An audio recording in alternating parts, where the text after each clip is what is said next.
Assalamualaikum warahmatullahi wabarakatuh. Nama saya Fitriani, SPMSI.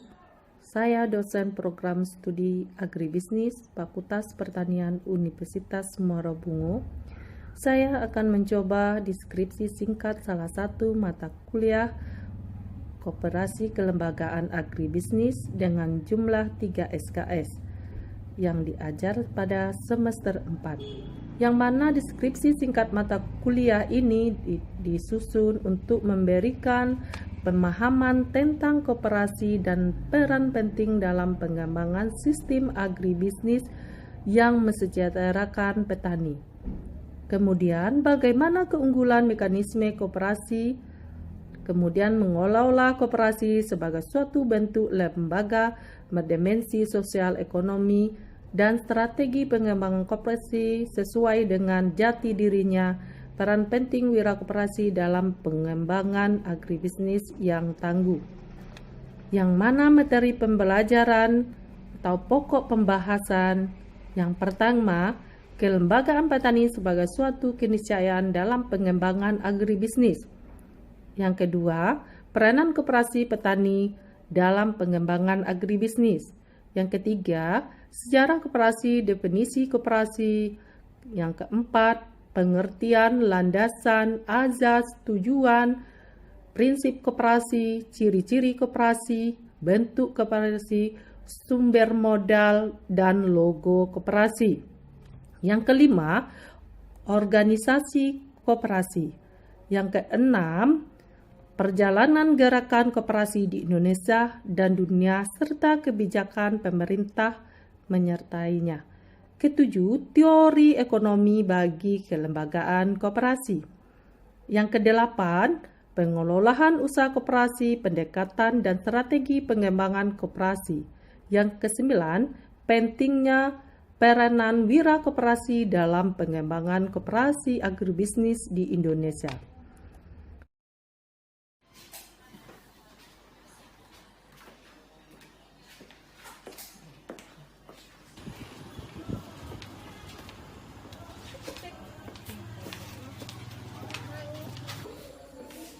Selamat siang. Hari ini kita akan membahas masalah pertama, yaitu masalah pengertian koperasi, kemudian masalah landasan azas dan tujuan koperasi, kemudian kita membahas masalah sejarah dan peran prinsip koperasi. Ini masalah sejarah koperasi yang ada di Indonesia. Kemudian kita berikutnya prinsip koperasi menurut Rotterdam dan di Indonesia. Kemudian kita masalah prinsip koperasi yang pada hari ini. Kemudian kita membahas bentuk koperasi dan sumber modal. Kemudian yang terakhir itu masalah logo koperasi. Inilah pokok pembahasan pada hari ini, materi perkuliahannya. Kemudian kita lihat ya pendahuluan, sekilas kita menurut pendiri koperasi pertama kali di Inggris adalah Robert Owen ya. Ini berkembang di Inggris setelah revolusi industri pada pertengahan abad 19, yaitu pada tahun 1844. Kemudian masalah tekanan ekonomi yang makin melemah. Jadi tergeraklah mendirikan suatu koperasi agar rakyat masyarakat biasa bisa mudah untuk mendapatkan modal ya. Karena kalau pinjam ke tempat yang lain begitu sangat banyak bunganya ya. Kalau koperasi ini didirikan dari para anggota untuk anggotanya. Tentu bunganya sangat sedikit gitu ya. Kita lanjut. Kita lihat koperasi. Kemarin sudah kita ulas juga ya pengertian koperasi. Tapi ini kita mengulang lagi. Pengertian koperasi adalah apa? Secara definisinya, koperasi adalah perkumpulan Pertama itu ada juga mengertikan menolong satu sama lain, gotong royong.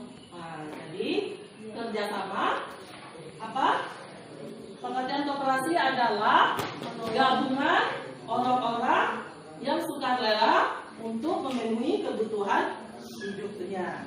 Di bidang apa? Tentu ini di bidang ekonomi. Jadi koperasi adalah salah satu bank usaha yang secara legal ada dalam Undang-Undang Dasar tahun 1945 pasal 33 ayat 1 ini berbunyi perekonomian disusun ini berdasarkan usaha bersama berdasar azas kekeluargaan. Jadi pada intinya koperasi ini azasnya adalah kekeluargaan, ya, karena didirinya oleh para anggota, ya. Koperasi ini dengan melandaskan kegiatan berdasarkan prinsip koperasi, ya, sekaligus di sini sebagai gerakan ekonomi rakyat yang berdasarkan atas azas kekeluargaan. Ini menurut apa azas kekeluargaan? Tentu ini menurut Undang-Undang Nomor 25 Tahun 1992. Koperasi adalah bentuk kerjasama bersifat terbuka dan sukarela. Itu bisa juga, ya, dari definisi ini. Karena tidak ada paksaan koperasi, ya.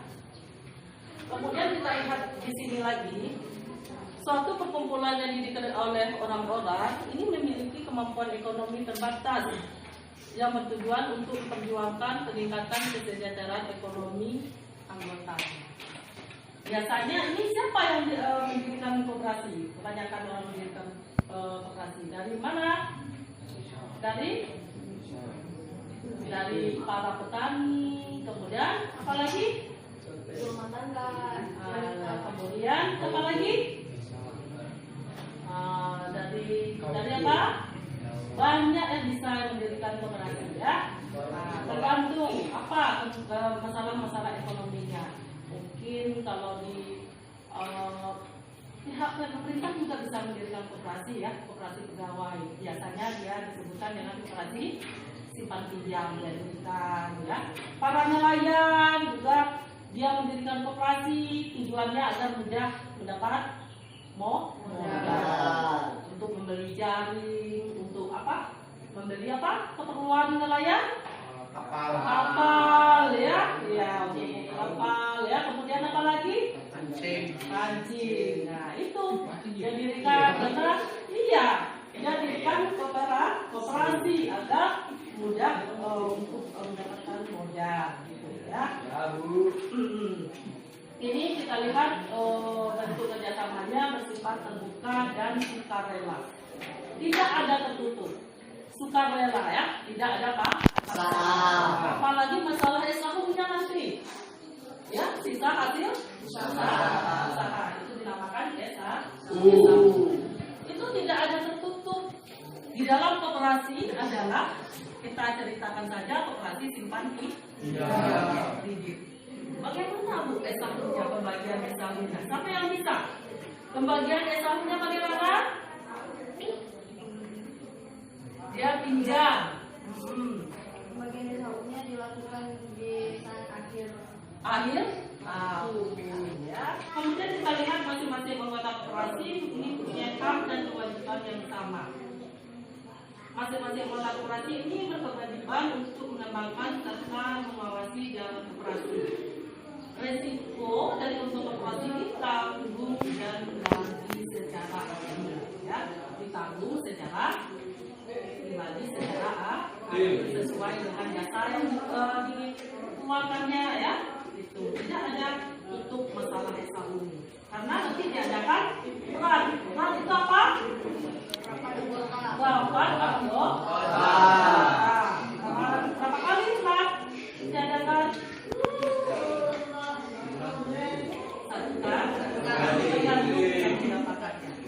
Ya. Erat adalah apa kebanyakan erat itu? Rapat anggota adalah yang termasuk kekuasaan. Kemudian kita lihat landasan koperasi. Ini landasan koperasi ini ada secara ideal yaitu Pancasila. Ingat, nanti Ibu apa tanya? Secara ideal adalah Pancasila. Landasan strukturalnya yaitu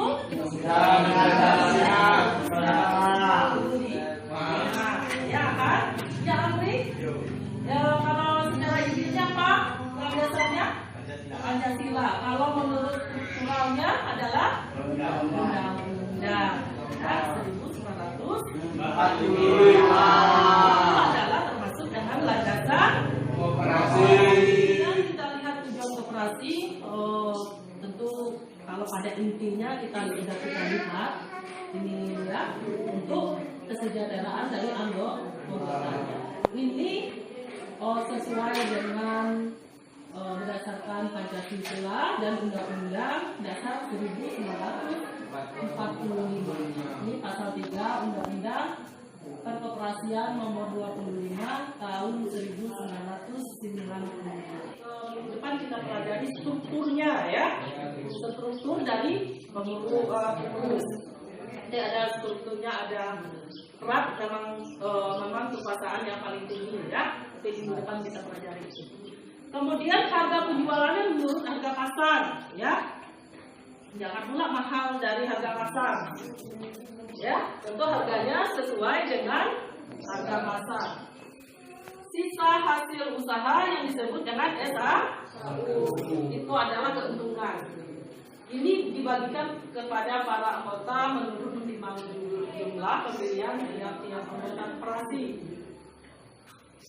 Yang berikutnya, masing-masing anggota mempunyai 1 suara, ya. Kemudian netral dalam politik dan agama. Itu prinsipnya ya. Kita lanjut. Prinsip koperasi menurut apa lagi? ICA. Ya. Nah, biasanya kalau ICA itu ada nama orang ICA ya. Nah, ini menurut ICA ini ada terbagi menjadi berapa kategori? Yaitu 7. Ya.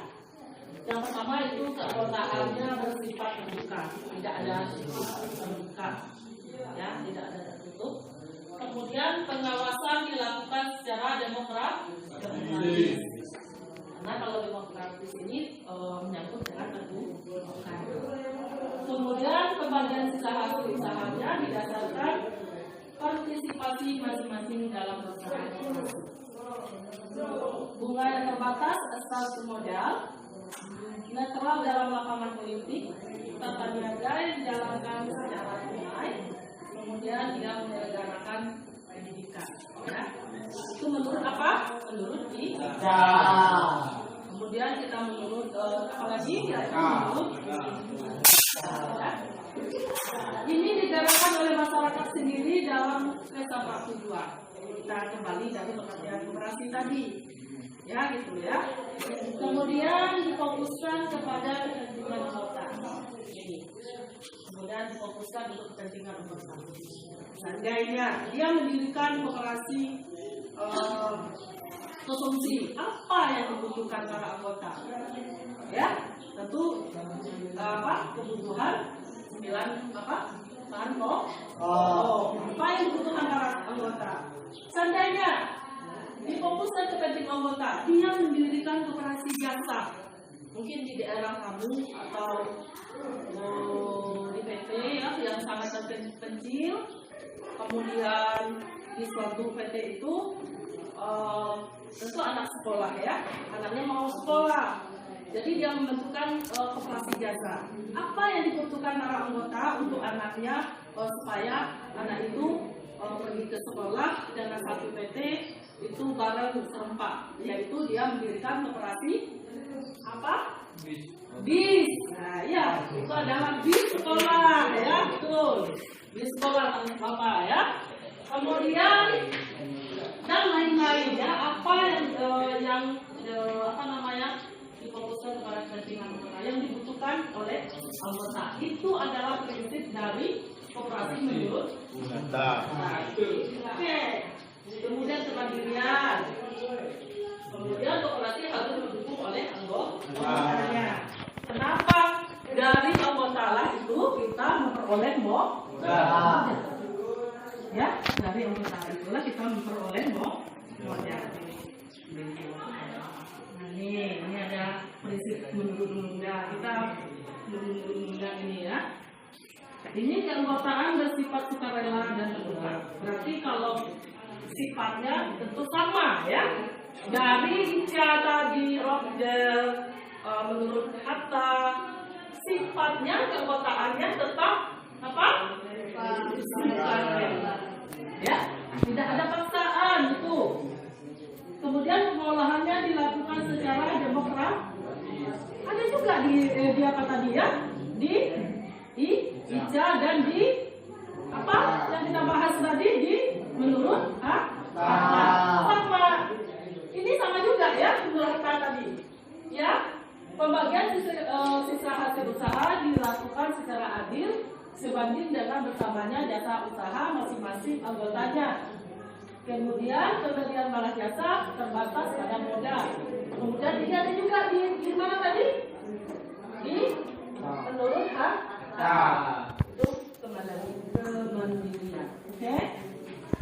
Untuk selanjutnya kita masuk dengan materinya yaitu ciri-ciri dari koperasi. Ciri-ciri dari koperasi ini kita lihat dapat kita bagikan menjadi satu, dilihat dari segi pelakunya. Yang kedua, dilihat dari tujuan usahanya. Yang ketiga, dilihat dari segi hubungan dengan negara. Oke, kita dilihat dari segi pelakunya. Ini adalah koperasi. Ini organisasi ekonomi yang berkotakan orang-orang pada umumnya memiliki kemampuan ekonomi terbatas yang secara sukarela menyalurkan dirinya dalam koperasi. Ya. Ini dilihat dari segi pelakunya. Ini yang bersama definisinya. Ini adalah definisi dari koperasi itu ya. Kemudian dilihat dari tujuan usahanya. Ini dia memperjuangkan kepentingan dan meningkatkan kesejahteraan ekonomi para anggotanya. Tentu ya, kalau kita mendirikan koperasi, tentu kita tujuan kita adalah meningkatkan kesejahteraan dari para anggotanya di bidang ekonomi. Kembali lagi kita ke sini sama bolak-balik. Ya. Kemudian kita lihat dari segi hubungan dengan negara. Apa? Kita lihat yaitu organisasi ekonomi yang mengakar pada masyarakat lapisan bawah. Oke, kita lanjut ya. Nah, kita udah membahas masalah apa tadi barusan tadi, yaitu kita membahas masalah bentuk-bentuk jenis koperasi dan yang dilanjuti dengan klasifikasi secara konteks di Indonesia. Kita sumber modal. Gimana sumber modal ya? Modal sendiri. Nah, sumbernya modal sendiri. Modalnya sendiri adalah termasuk simpanan pokok. Ya, simpanan pokok adalah sejumlah uang yang wajib dibayar oleh anggota kepada koperasi pada saat masuk menjadi anggota. Simpanan pokok jumlahnya sama setiap anggota. Jadi simpanan pokok ini pas pertama kita mendirikan koperasi, kesepakatan seandainya mahasiswa mau mendirikan koperasi. Ini contoh saja ya. Koperasi simpan pinjam. Berapa nanti anggotanya? Mungkin jurusan agribisnis ini ya mau mendirikan koperasi. Berapa anak agribisnis ini simpanan pokoknya? Pas pertama kali kita mendirikan koperasi, ya sepakat berapa? Mungkin sepakat 100.000. Cuman sekali aja kita bayar simpanan pokoknya. Pas pertama kita mendirikan koperasi. Nah, 100.000 lah, 100.000 kalau 10 udah 1 juta, ya kalau berapa? 20 udah 2 juta. Atau anak agri ini berapa jumlahnya? Ya lah 6 juta gitu kan. Pas pertama kali mendirikan koperasi itu ya. Nah jadi itu kemudian ada yang dinamakan, kedua adalah dinamakan simpanan wajib. Simpanan wajib adalah jumlah simpanan tertentu yang harus dibayar oleh anggota kepada koperasi dalam waktu dan kesepakatan tertentu. Misalnya, tiap bulan dan jumlah simpanan yang sama untuk setiap bulannya. Itu ya. Seperti kita lihat ini kapan ya apakah setiap bulan dia untuk membayarnya, tapi kesepakatan dari para anggotanya. Bu, simpanan wajib kami mungkin sebulan 50.000, tapi harus kesepakatan dari para anggotanya. Oke, 50.000 bayar simpanan wajib itu. Kita bayar simpanan pokok. Kalau simpanan wajib itu memang setiap bulan kita bayar. Tapi kalau simpanan pokok tadi kapan kita bayar? Awal kita mendirikan koperasi itu ya. Sebelum Ibu melangkah melanjut materi ini, yang kedua, ketika ada simpanan khusus ya. Simpanan sukarela, simpanan dapat diambil kapan saja. Kalau simpanan khusus ini sukarela, mungkin Bu, saya udah membayar simpanan wajib ya 50. Simpanan sukarela ini mungkin sukarela 20.000 untuk nambah ya, ibarat itu nabung lah kamu di situ ya, untuk menabung. Kemudian dana cadangan ya, dana cadangan adalah sejumlah uang yang diperoleh dari penyisihan sisa hasil usaha. Jadi apa namanya, uang yang ada sisa hasil usaha itu jangan kamu bagi pas pembagian sisa, jangan kamu bagi semuanya ya kepada para anggota. Sisihlah sedikit dana untuk dana cadangan. Oke. Kemudian yang kelima adalah hibah.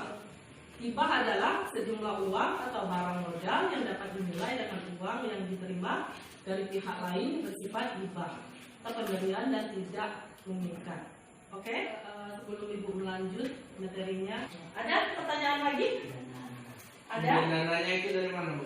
Ini, sumber dananya itu dari simpanan pokok, dari simpanan wajib. Sumber dananya tadi modal sendiri kita ya. Nah itu. Nanti kalau simpanan pokok ini nggak bisa diambil, ya nggak bisa kamu ambil. Ketika kamu menjadi anggota para koperasi, masih menjadi anggota koperasi, simpanan pokok, simpanan wajib nggak bisa diambil. Tapi dana ini, sumber dana ini tidak akan habis. Kalau kita menceritakan koperasi simpan pinjam ya, tidak akan habis. Saya sudah tamat, Bu, menjadi perguruan tinggi ini. Simpanan pokok, simpanan wajib, enggak sama potongannya, utuh dikembalikan. Itu ya. Jangan takut untuk mendirikan koperasi. Ya, simpanan sukarela, berapa sukarela yang kamu berikan? Sukarela itu ya, itu enggak ada potongannya juga. Tetap mungkin selama di UMB ini simpanan wajib kamu udah terkumpul 5 juta, ya, kita mau mendirikan. Kemudian simpanan pokok kamu tadi 5.500.000 tadinya setelah tamat ini, atau lebih dari itu. Nanti simpanan sukarelanya lebih banyak dari simpanan wajib. Kalau setiap minggu kamu nabung 20, nanti minggu lagi 20, nanti minggu 20 lah berapa duitnya. Ibaratnya sama dengan nabung. Ketika kamu tamat, ambil uangnya. Dari mana aku untuk memperoleh pembayaran pengurus itu? Iya, dari sisa hasil usaha tadi, SHU tadi. Dari keuntungan yang sedikit dengan bunga yang sedikit. Apalagi kalau kamu menjam ke siapa? Kita darat retenir itu ya. Oh. Ya, tapi kalau mendirikan koperasi tentu apa ya? Oke, kita terakhir yaitu masalah logo koperasi. Logo koperasi ini dulu ada logo koperasi itu seperti bunga teratai. Sekarang kembali lagi logo koperasi yaitu menurut seperti ini ya, logo koperasi. Logo koperasi. Semua logo ini mengandung arti. Tidak ada yang tidak mengandung arti. Logo Garakan Koperasi Indonesia memiliki arti sebagai berikut. Rantai. Mana rantai? Itu. Ini. Kemudian roda. Mana roda? Ini. Ya. Kapas. Mana kapas? Ini kapas ya. Kapas ya. Kapas dan padi. Begitu juga dikemas sesuai dengan landasan tadi. Injil Pancasila. Landasannya, strukturnya bagus. Struktur landasannya ini. Timbang. Mana timbang? Nih timbang. Bintang. Nih. Pohon beringin. Ini ada. Koperasi Indonesia. Ini pun mengandung arti. Warna merah putih, ini bendera merah putih ya. Itu adalah mengandung arti. Rantai itu melambangkan Persahabatan yang kokoh. Sesuai dengan pengertian ya. Roda bergigi. Ini melambangkan apa? Supaya kerasnya ditembus secara terus-menerus. Itu namanya apa ya? Roda bergigi. Kapas dan padi. Ini berarti melambangkan kemakmuran rakyat yang diusahakan oleh koperasi. Yang keempat adalah timbangan ya, ini timbangan. Ini adalah berarti keadilan sosial sebagai salah satu dasar koperasi. Yang kelima, bintang dalam desain ya. Artinya apa? Bintang ini bintang ya. Pancasila merupakan landasan ideal koperasi. Ini ada pohon beringin menggambarkan sifat kemasyarakatan dan kepribadian Indonesia yang kokoh di masyarakat. Yang ketujuh, koperasi Indonesia ini menandakan lambang kepribadian koperasi rakyat Indonesia. Warna merah putih adalah menggambarkan sifat nasional Indonesia. Ini adalah logo dari koperasi. Koperasi adalah kekeluargaan. Oke? Oh iya, mantap ya. Tujuan koperasi adalah untuk kesejahteraan para anggota. Untuk kesejahteraan para anggota. Ya. Oke. Sebelum kita melangkah, ada pertanyaan? Cuma satu pertanyaan tadi. Oke. Oke, materi pada hari ini yaitu sudah selesai. Nah, nanti materi ini silakan kamu baca di rumah ya. Yang pertama materi yang ibu kasihkan tadi yaitu masalah yang kita bahas itu masalah pengertian koperasi, kemudian sejarah koperasi, kemudian prinsip, ciri, bentuk, sumber, modal. Nah, sumber modal berasal dari simpanan wajib. Kamu nggak ada pertanyaan, itu yang pertanyaan kamu ya. Tapi pada materi ini ada yang agak nangkap lagi kamu sedikit ya. Oke. Kalau begitu, kalau nggak ada pertanyaan, nanti materi ini dibaca di rumah. Minggu depan ibu ulangi lagi, ya. Sekian dan terima kasih. Dan ibu akhiri. Assalamualaikum warahmatullahi wabarakatuh. Waalaikumsalam warahmatullahi wabarakatuh.